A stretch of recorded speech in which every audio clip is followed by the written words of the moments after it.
안녕하세요, 브령입니다. 지금 이 방송을 녹화하는 시간이 이제 토요일 날 녹화를 하고 있는데요. 여러분들 추석은 잘 쉬셨는지 궁금합니다. 오늘 이 시간에는요, 여러분들과 함께 지난 그 9월 28일 그 추석 전에 월요일 기준으로 제가 실거래가 사이트에 들어가서 여러분들이 지금 현재 어디를 매수를 하고 있는지 그 내용을 조금 정리를 좀 해봤는데요. 오늘 이 시간에는 전국적으로 어떤 식으로 지금 분위기가 나타나고 있는지 그 내용에 대해서 한번 여러분들과 얘기를 한번 나눠보려고 합니다. 자, 제가 마련한 그 PPT 그 장표를 가지고 말씀을 좀 드리려고 하는데요. 좀 전에 말씀드렸던 것처럼 9월 28일 기준으로 제가 실거래가 사이트에 들어가서 그 내용을 좀 뽑아와서 지금 현재 지역별로 어떤 식으로 움직이고 있고 여러분들이 어떤 식으로 매수를 하고 있는지 그리고 어디를 매수를 하고 있는지 그 부분을 좀 확인을 했습니다. 그래서 오늘 이 시간에는 첫 번째 시간으로서 서울 수도권 지역이 어떤 식으로 지금 현재 움직임이 나타나고 있는지 그 부분에 대해서 말씀을 드리려고 하고요. 두 번째 시간에서는 지방권역에서는 역시 어떤 식으로 움직임이 일어나고 있는지 그 부분을 다시 한번 얘기를 좀 해보려고 합니다. 자, 일단 먼저 얘기를 하기 전에 뉴스 기사를 제가 한번 좀 확인을 했거든요. 오늘 잠깐 시작하기 전에 뉴스 기사를 확인했는데 신고가라고 하는 부분이 아마 지난 며칠 동안 많은 분들이 아마 알고 계신 내용일 거예요. 많은 단지들이 거래량은 좀 많이 없는데 신고가가 굉장히 비율이 높다.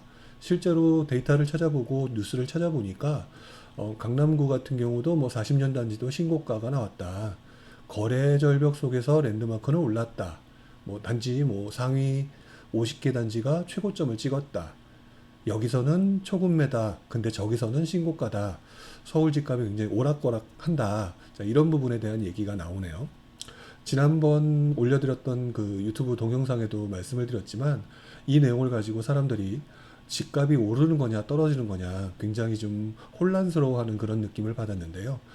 어, 뉴스 기사에서도 보는 것처럼 이렇게 나옵니다. 신고가, 가격 조정, 혼재 상태다. 제가 보기에도 지금 상태로서는 방향을 잡기 이전에 굉장히 혼조세가 나타나는 그런 부분이 아닌가 싶은데요. 일단 이 부분을 한번 좀 자세하게 좀 내용을 살펴보도록 하겠습니다. 자, 지금 제가 보여드리는 이 자료는요. 아까 제가 말씀드렸던 것처럼 9월 28일 현재 9월달 실거래량을 비교한 내용이고요. 전년 동월 9월 대비 20년 9월 28일까지 얼마나 거래량이 감소했는지 그 부분을 간단하게 비교한 자료입니다. 보시는 것처럼 차이 부분을 보시게 되면 빨간색으로 보여진 부분이 거의 모든 지역이 마이너스, 즉 전년 동월 대비 굉장히 거래량이 줄어들었다라고 하는 부분을 볼 수가 있는데요. 그 중에서도 여기 보시는 것처럼 서울시의 거래량이 엄청나게 빠진 걸로, 그러니까 거래가 잘 안 되는 걸로 확인을 할 수가 있습니다. 그리고 경기도 역시 마찬가지. 그리고 바로 밑에 대전광역시가 거래량이 굉장히 급격히 줄어들었고 인천광역시 역시 거래량이 급격히 줄어든 것을 확인할 수가 있는데요. 아마 이 부분은 일단 지난 7.10 대책 이후에 투자자들의 움직임이 손발이 묶이면서 급격히 거래량이 줄어들었다. 게다가 대전 같은 경우도 역시 투기지역으로 지정이 됨으로 인해서 거래량 자체가 급격히 줄어들었다는 것을 확인할 수가 있습니다. 그래서 보통 이 내용을 가지고 거래량이 급감을 했다라고 표현을 하고 그래서 하락 가능성이 있는 것이 아닌가 보통 이런 얘기들을 하게 되는데요. 마찬가지로 나머지 지역들, 뭐 경남이라든지 대구라든지 기타 모든 지역들이 조금씩이라도 어쨌든 거래량이 줄어든 것을 보게 되면 거래량 자체는 부동산을 구매를 하시려는 분들이 굉장히 줄어들었다라고 하는 부분을 확인할 수가 있습니다. 자, 이 부분을 가지고 이제 조금 더 좀 자세하게 좀 확인을 해볼 필요가 있을 것 같아요. 자, 먼저 이제 서울의 실거래량을 가지고 한번 보려고 하는데요. 아까 말씀드렸던 것처럼 서울시 같은 경우는 7,000건 거래 전년 동월 기준으로 1,400건 정도 거래됐다고 하니까 약 5,000건 정도가 줄은 걸로 나오고요. 그리고 예전에 거래량을 한번 비교를 해보시게 되면 전년 동월 기준으로 했을 때 노원구가 가장 높게 나오지만 나머지 지역 같은 경우는 송파, 강남, 강동, 양천과 같이 사람들이 선호하는 지역 위주로 거래량이 굉장히 많이 나타났던 것을 확인할 수가 있죠. 그런데 이번 2020년 9월 28일 기준으로 확인을 하게 되면 거래량은 굉장히 급감을 했는데 역시 1위는 노원구가 차지하고 있고요. 그 다음에 강서구가, 그 다음 구로구, 강동구, 은평구, 도봉구 순으로 나타나고 있습니다. 근데 여기서 재밌는 부분이 하나 보이죠.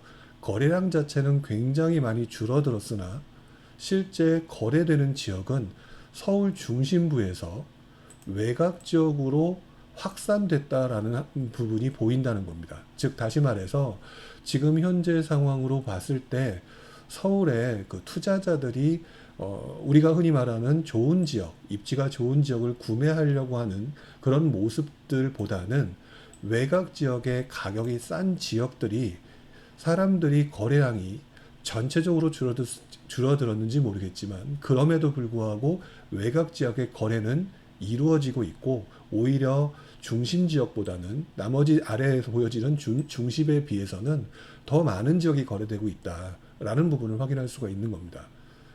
지난주 저희가 그 KB 동영상, KB를 가지고 말씀을 드렸었지만, 그때도 전세가 매매가를 비율을 가지고 말씀을 드렸던 걸로 기억을 해요. 그때 말씀드렸던 그 매매가 전세가도 역시 마찬가지로 외곽 지역이 좀 강세를 보인다라고 말씀을 드렸었는데, 여전히 거래량 역시 외곽 지역의 강세를 보이고 있다라고 하는 부분을 다시 한번 확인할 수가 있는 것 같습니다.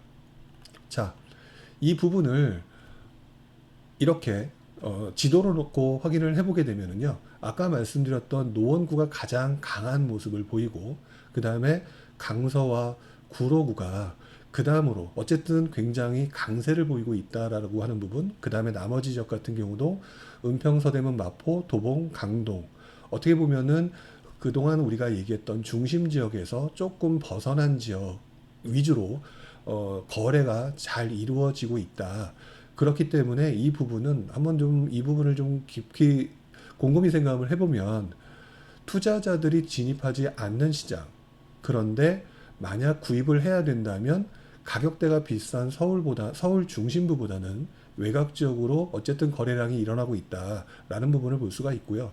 여기서 우리가 지난번에도 말씀드렸지만 임대차 3법이라든지 이런 전세 가격 상승 문제 때문에 외곽 지역으로 구입을 하려는 사람들은 몰려들고 있다라고 하는 식으로 설명이 될 수가 있을 것 같습니다. 물론 몰려들고 있다라는 표현 자체가 정확히 맞는 건 아닐 겁니다. 하지만 어차피 거래량 자체는 상당히 줄어들었다는 부분을 생각해 보면 분명히 외곽 지역의 관심도가 높다라고 말씀을 드릴 수 있을 것 같아요. 자, 다음은 경기도 실거래량입니다. 여기서 보시는 것처럼 역시 경기도 역시 전년 동월 대비에 비해서 엄청나게 줄어든 것을 확인해 볼 수가 있고요. 전년 동월 기준으로 수원, 용인, 성남, 고양, 화성, 부천 뭐 이런 식으로 특히나 이제 수원, 용인 같은 경우는 이제 서울에서 동남부 지역, 우리가 알고 있는 그 경부선 라인이라고 하는 이 지역들이 굉장히 많이 거래가 됐던 것을 알 수가 있는데요. 특히 이제 수원, 용인, 성남이 바로 그 라인이 해당되겠죠. 뭐 화성시도 마찬가지고요. 근데 이번에 거래량을 자세히 보시게 되면은 전혀 다른 곳이 강하게 새로운 지역이 등장하고 있는 것을 볼 수가 있습니다. 특히 대표적인 지역이 바로 김포시인데요. 김포시 같은 경우는 전년 동월 대비 371건이 거래됐다라고 하는 부분을 가지고 생각을 해보면 이번에 아직 9월이 다 끝나지도 않았는데 931건이 거래되었다라고 얘기를 하니까 예전과 비교해서 거의 2배 이상 거래가 됐다. 고양시 같은 경우도 물론 예전보다 줄어들었지만 이 지역이 상대적으로 선호도가 떨어지는 지역이라고 하면 지금 현재의 모습은 김포, 고양과 같이 외곽 지역에 그 서울하고 붙어 있는 외곽 지역의 가격이 상대적으로 싼 곳이 사람들의 관심을 많이 보이고 있다라는 걸 알 수가 있을 것 같습니다. 뭐 그 다음에 용인시 같은 경우도 역시 마찬가지로 여전히 선호하는 지역이니까 거래량이 많게 나오고요. 그리고 또 여기서 보여지시는 파주시 같은 경우는 옆에서 전년 동월 대비에는 상당히 낮은 그 위치에 자리를 잡고 있었다면 지금은 거의 2배 거래량을 나타내고 있습니다. 역시 마찬가지 이 부분을 생각을 해보면 서울을 구입하기 어려우신 분들이 주로 외곽 지역으로 많이 벗어났는데 그 외곽 지역 중에서도 상대적으로 지금 보면 김포시하고 파주시 같은 경우는 현재 비조정 지역이니까 대출을 받기 편한 곳 또는 아직 덜 오른 곳 이런 곳을 향해서 움직이고 있다라고 하는 부분을 조금 확인할 수가 있을 것 같아요. 그 밖에 뭐 수원이라든지 용인 같은 경우는 기존에도 선호됐던 곳이니까 예전처럼은 아니지만 여전히 선호되는 지역은 상당히 많은 사람들이 몰리고 있는 그런 모습을 보이고 있다. 그 밖에도 보시면 지난번에는 이렇게 눈에 확 들어오지 않았던 의정부라든지 평택과 같은 지역 역시 거래량이 많이 늘어나는 걸 볼 수가 있습니다. 또 그 다음에 안산 같은 경우는 바로 직전까지 사람들이 투자자들이 많이 몰려들었던 그 곳 중에 하나인데 이 지역 같은 경우는 오히려 지난번 전년 동월 대비와 해보면 상당히 좀 많이 거래량이 줄어든 걸 알 수가 있죠. 그렇다면 지금 현재의 모습은 서울 외곽으로 움직이는 모습 중에서는 전통적으로 강세를 보이고 있는 동남부 지역은 여전히 사람들이 구입을 하고 있고 그 외에 가격대라든지 비조정 지역이라든지 이런 쪽으로 김포나 파주 같은 지역을 들어가고 있다. 다만 투자자들이 많이 들어갔던 안산 지역 같은 경우는 지금 현재 좀 주춤하고 있는 상황이다. 이런 부분을 확인해 볼 수가 있을 것 같아요. 자, 이 부분을 확인해서 다시 지도로 놓고 보게 되면은요, 이런 모습이 나타납니다. 지금 보시는 것처럼 고향 김포 파주시 지역, 이 서북부 지역이죠. 보통 서북부 지역이라고 표현하는 지역이 그동안은 선호도가 굉장히 떨어졌던 지역인데 이 지역이 상당한 강세를 보이고 있다.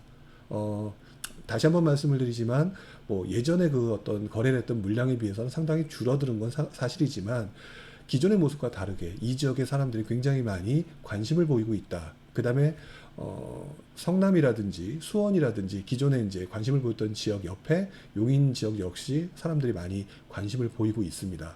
그리고 평택이라든지 화성시 옆에 평택이라든지 이런 지역까지도 그 다음에 의정부 지역까지도 사람들이 많은 관심을 보이고 있는 것 아닌가라고 하는 부분을 확인해 볼 수가 있는데요. 이 내용을 조금 한번 좀 가공을 좀 해보려고 그래요. 제가 지금 아까랑 똑같은 부분인데 여기다 서울 지역을 붙였거든요. 아까 보여드렸던 그 서울 지역 지도에 색깔 있는 부분을 붙여놓고 보게 되면 아주 재밌는 모습이 보입니다. 서울 지역의 외곽 지역이 강세를 보이고 있고 그리고 그 주변부 지역이 역시 강세를 보이고 있다. 즉 지금 현재 이 지역에서 구매를 하고 있는 분들의 모습은 어떻게 파악을 할 수가 있느냐. 서울 중심부 지역에서 거래되는 그 어떤 모습보단 그동안 움직이지 않았던 실수요자분들이 움직이는 것이 아닌가라는 생각을 해보는 게 맞지 않을까라는 생각이 듭니다. 그 중에서도 지금 보시는 것처럼 강서 구로 쪽에 있는 그 김포시 지역, 바로 옆에 있는 김포시 지역, 그 다음에 은평구, 그 다음에 마포 서대문구 쪽에 있는 바로 옆에 있는 고양시 파주시 지역, 이 지역이 굉장히 강한 모습을 보이고 있다. 다른 지역은 그래도 동남부 지역 같은 경우는 예전부터 강세를 보였던 지역이라고 한다면 지금 현재는 바로 이 서북부 지역, 지역이 지금 현재 투자자들보다는 실수요자들이 관심을 더 많이 보이는 지역이 아닌가라는 생각을 해보게 됩니다. 자, 그 다음에 인천 지역인데요. 인천 지역 같은 경우는 이렇게 보실 수 있을 것 같습니다. 역시 인천 지역은 이번에 그 7.10 대책이 나오기 이전에 상당히 많은 사람들이 들어갔던 지역이었죠. 그 지역이 전년 동월 대비의 거래량 자체는 역시 굉장히 크게 줄었습니다. 상대적으로 서울과 경기에 비해서의 거래량은 조금 떨어지는 편이기 때문에 뭐 내용상으로 보게 되면 그냥 줄었다 정도로 보이겠지만 그동안 투자자들이 최근 많이 들어갔던 곳이다라는 부분을 생각해보면 당시에는 보시는 것처럼 부평, 남동, 서구, 연수 이 네 개 지역이 굉장히 강세를 보였고요. 지금도 역시 비슷한 모습을 보이고 있습니다.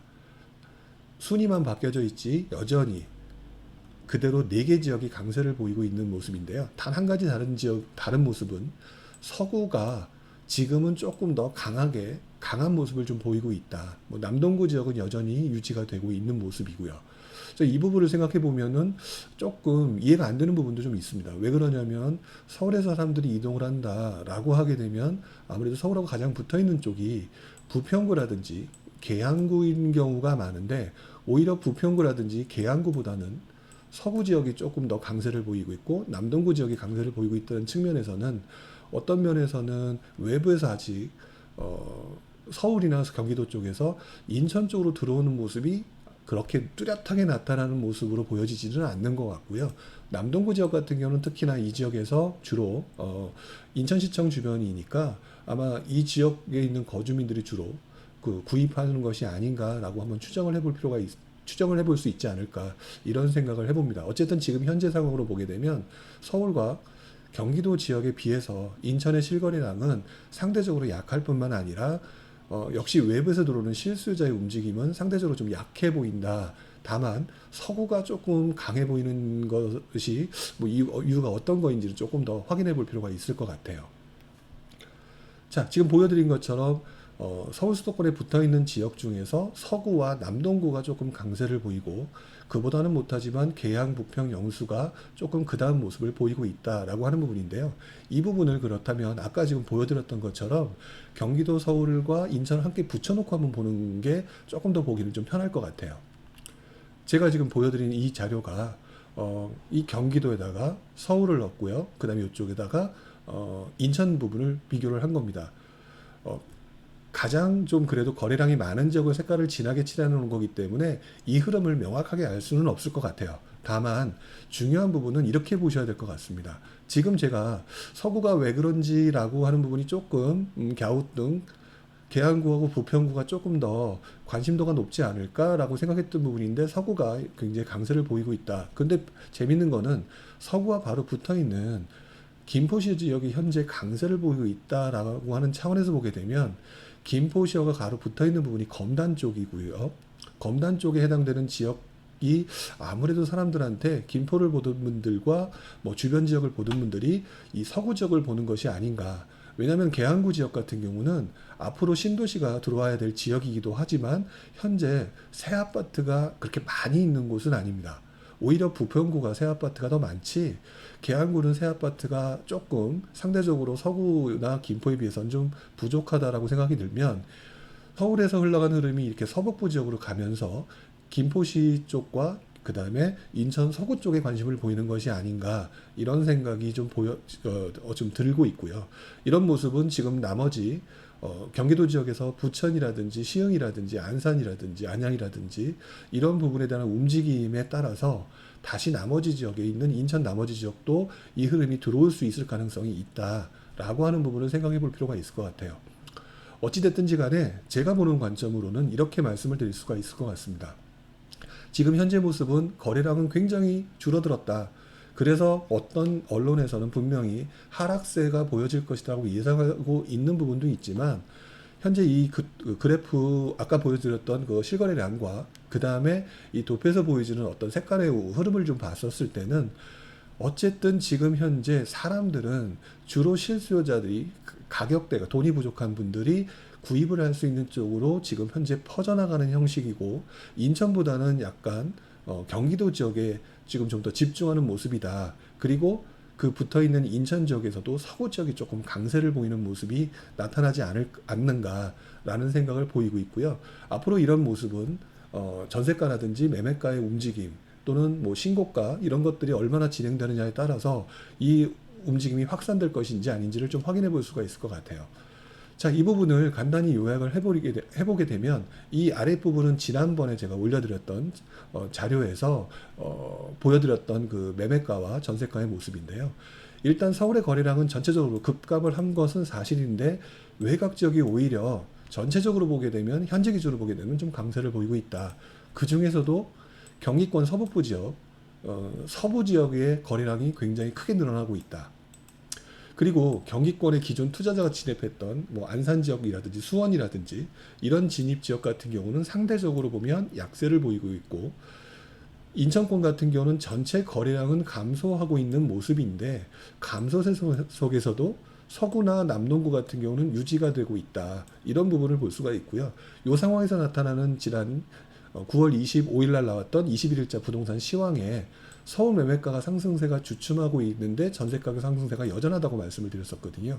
그러면 이 부분을 생각해서 전세가격 상승세가 여전하니까 구입을 하기 위해서 외곽적으로 지금 흘러가는 흐름이 보여지는 것이 아니냐. 그 다음에 서울 근교의 매매가가 강세를 보이고 역시 이곳의 전세가가 상승세가 확산이 되니까 그 중에서도 상대적으로 저평가돼 있거나 또는 상대적으로 가격이 낮거나 또는 대출을 통해서 구입하기가 쉬운 지역, 그 중에서도 서북부 지역 이런 쪽의 거래량이 크게 증가하는 것이 아니냐. 다만 이제 그럼에도 불구하고 투자자가 많이 진입했던 지역은 물량이 좀 나오면서 약세를 보이는 것처럼 좀 보여집니다. 자, 그리고 마지막으로 인천권 역시 매매가 약세는 계속 되고 있는데 서구 중구나 이런 나머지 지역의 전세가는 상승세를 보이고 있고요. 이 와중에서 역시 인천권의 전체 거래량 역시 줄어들었던 건 사실이고, 그런 걸 보면은 지금 현재 인천권은 아직까지 실수제의 움직임이 독보적으로 나타난다거나 아니면 어떤 지역이 도드라진다거나 이런 모습은 아닌 것 같은데, 그럼에도 불구하고 서울에 가까운 또는 지금 현재 상승세가 보여지는 서구 지역과 그 다음에 실거주자들이 많이 구입을 하고자 하는 남동구 지역의 이 지역이 지금 현재 거래량이 계속 유지가 되는 것을 볼 수가 있다. 자, 이런 상황이라면 앞으로 이제 크게 두 가지 방향으로 흘러갈 수 있는 소지는 있겠죠. 첫 번째, 이런 흐름이 더 강해진다라고 하면은 경기권이 뭐 서북부 지역뿐만 아니라 아직까지 그렇게 움직임이 강하지 않은 뭐 의정부라든지 기타 뭐 조금 상대적으로 투자자가 많이 진입했던 안산 지역이라든지 뭐 이런 지역까지도 다시 한번 들어올 수 있는, 인천권 역시도 거래량이 늘어나면서 그 중에서도 가격대가 좀 많이 떨어졌던, 투자자가 많이 들어왔던 이런 곳까지 퍼져나갈 소지가 있는 거고요. 반대로 거래가 계속되지 않고 전세 가격의 상승세가 어느 정도 유지되지 않는다면 이렇게 실수요자들이 움직이지 않으면서 지금의 모습은 계속 줄어든 상태로 유지가 되겠죠. 근데 지금 현재 상황으로만 보게 되면 지금 전세 가격이 이렇게 낮아지는 모습으로 보여지지 않기 때문에 오히려 제가 말씀드렸던 전자의 모습으로 가능성이 더 있지 않을까라고 한번 추정을 해보면서 여러분들도 한번 그 부분을 주의 깊게 보셔야 될 필요가 있지 않을까라는 생각을 해봅니다. 자, 오늘은 여기까지 그 서울, 경기, 인천권에 대한 부분을 말씀을 드렸고요. 다음 이 시간에는 지방광역시 부분과 그 다음에 나머지 그 뭐 강원도라든지 뭐 경남이라든지 경북이라든지 이런 지역의 지방 권역에 대한 상황에 대한 얘기를 다시 한번 해보도록 하겠습니다. 자, 오늘은 여기까지 하겠고요. 다음에도 계속해서 여러분들이 관심을 보여주시면 저도 역시 계속해서 이런 전체 흐름에 대해서 준비를 좀 할 수 있도록 해보겠습니다. 자, 오늘 여기까지 하겠습니다. 고맙습니다.